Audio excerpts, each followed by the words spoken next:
Shalom, selamat pagi yang menginang jemaat yang dikasihi Tuhan kita Yesus Kristus. Kita kembali bertemu di Renungan Pagi HKBP Denpasar untuk edisi hari ini, Selasa 3 Desember 2024. Sebelum kita mendengarkan firman Tuhan, marilah kita bernyanyi terlebih dahulu.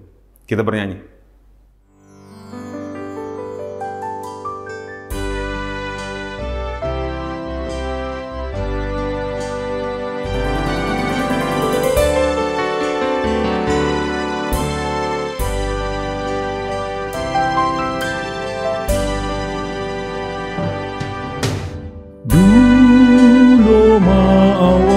Oh Tuhan, bagi Engkau rodoh tua kadungan popot nangaon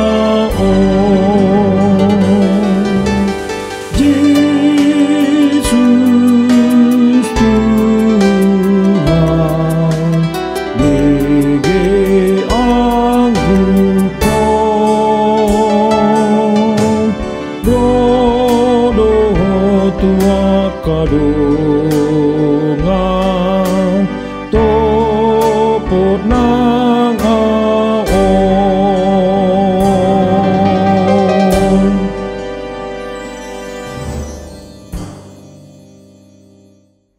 Anugerah dan damai sejahtera dari Allah Bapa dan dari Anaknya Tuhan Yesus Kristus kiranya menyertai kamu sekalian. Amin. Mengenang firman Tuhan untuk kita pada pagi hari ini tertulis dalam kitab Mazmur pasal 31 ayat yang ke-10. Kasihanilah aku ya Tuhan, sebab aku merasa sesak. Karena sakit hati mengidaplah mataku, meranalah jiwa dan tubuhku. Di dalam bahasa Batak dikatakan, Asi maroham diau ali Jehovah, ai hagogo tadduau, polado lotop mataku binahini haarsahakku, maras dorohaku dohot dagiku. Demikian firman Tuhan. Mengenang berbeda-beda, ada banyak respon, ada banyak cara bagi masing-masing individu, bagi setiap orang untuk merespon sakit hati, untuk merespon tindakan-tindakan yang tidak baik yang dilakukan oleh orang-orang di dalam kehidupannya. Kita semua tahu apa yang terjadi kepada Raja Daud. Bahkan dikejar untuk dibunuh pun terjadi di dalam kehidupan Raja Daud.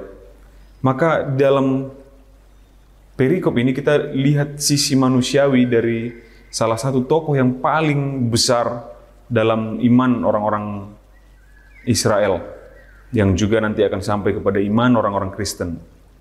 Raja Daud pun ternyata pernah jatuh ke dalam rasa sakit hati. Bahkan diceritakan rasa sakit hatinya itu adalah rasa sakit hati yang umumnya dirasakan oleh setiap person yang lain. Tanpa mengesampingkan ada cara-cara lain orang merespon rasa sakit hati atau rasa kesal atau rasa kedukaan mereka. Tapi dia katakan, karena sakit hati mengidaplah mataku, meranalah jiwa dan tubuhku. Dia bisa kita bayangkan bahwa Raja Daud di situ menangis, dia menyendiri, dia merenung, entah dia ambil satu tempat tersendiri di tempat yang sunyi untuk menyampaikan keluh kesahnya, menghindar dari keramaian. Bisa kita bayangkan respon yang seperti itu yang dipilih oleh Raja Daud. Tapi ada satu respon yang tidak boleh kita lupakan, mengenang bahwa Raja Daud itu datang ke hadirat Tuhan, ke hadapan Tuhan. Dia bawa rasa sesaknya, dia bawa kedukaannya, dia bawa matanya yang bengkak, yang penuh dengan air mata, dia bawa kesalnya, seluruh tubuhnya itu, seluruh dagingnya, mungkin dia gemetaran, entah karena ketakutan, entah karena kekecewaan dan yang lain-lain. Tapi yang pasti, dia bawa semuanya itu. Dia tidak katakan, Tuhan kenapa engkau perbolehkan ini terjadi kepadaku? Dia tidak katakan itu. Tuhan, kenapa Engkau perbolehkan orang-orang itu seperti ini? Tuhan, kenapa Engkau perbolehkan aku seperti ini? Tetapi dia katakan, dia bawa semua rasa kesalnya itu, apa yang sudah terjadi itu, dia bawa ke hadapan Tuhan. Dia katakan, kasihanilah aku ya Tuhan. Dia dalam keadaan sesak, dia dalam keadaan berduka, dia dalam keadaan merana. Dia bawa semua perasaan dukanya itu ke hadapan Tuhan. Lalu nanti pada akhirnya kemudian dia merasakan pertolongan Tuhan yang di dalam kehidupannya, lalu kemudian mengucap syukur kepada Tuhan karena ternyata dalam kedukaannya itu pun dia menyadari bahwa Tuhan tidak pernah meninggalkan dia. Dari situ kemudian terbukalah mata hati Raja Daud bahwa sebenar-benarnya Tuhan tidak pernah meninggalkan dia. Tuhan memperbolehkan dia mungkin mengalami kedukaan melalui perbuatan orang-orang lain. Tuhan memperbolehkan dia mengalami rasa sakit hati, rasa sesak itu, kekecewaan itu, merasa merana itu. Tetapi ternyata dalam setiap perasaan duka itu pun Tuhan tidak pernah meninggalkan dia. Maka mari sampaikan setiap perasaan kita, pengalaman buruk kita, menginang hanya ke dalam tangan pengasihan Tuhan, karena dialah yang dapat mengasihani kita. Amin. Kita bersatu dalam doa. Ya Allah Bapa, kami mengucap syukur atas penyertaan-Mu kepada kami hingga pada saat hari ini. Terima kasih atas firman-Mu yang mengingatkan kami, ya Bapa, bahwa Engkaulah yang tetap kasih kepada kami. Engkaulah yang juga ya Bapa tetap mengasihani kami dan mengasihi kami di dalam segala yang terjadi di dalam kehidupan kami. Untuk itu ya Bapa, kami juga bawakan segala kedukaan kami, segala kekecewaan kami, segala rasa kesal, sakit hati kami hanya ke dalam tangan pengasihan-Mu, karena kami tahu ya Bapa, Engkau tidak pernah meninggalkan kami sedetik pun di dalam kehidupan kami. Ya Bapa, kiranya Engkau berkati segala aktivitas kami sepanjang hari ini, biarlah berjalan penuh sukacita dan damai sejahtera yang daripada-Mu. Terpujilah Engkau ya Bapa, di dalam nama anak-Mu Yesus Kristus kami berdoa dan mengucap syukur. Amin. Demikian renungan pagi kita untuk hari ini, menginang. Sampai jumpa di hari esok. Selamat beraktivitas. Tuhan memberkati. Horas.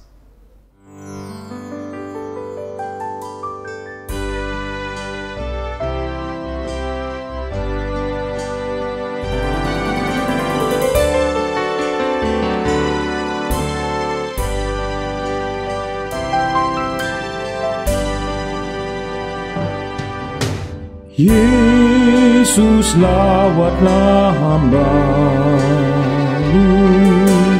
dengar doaku.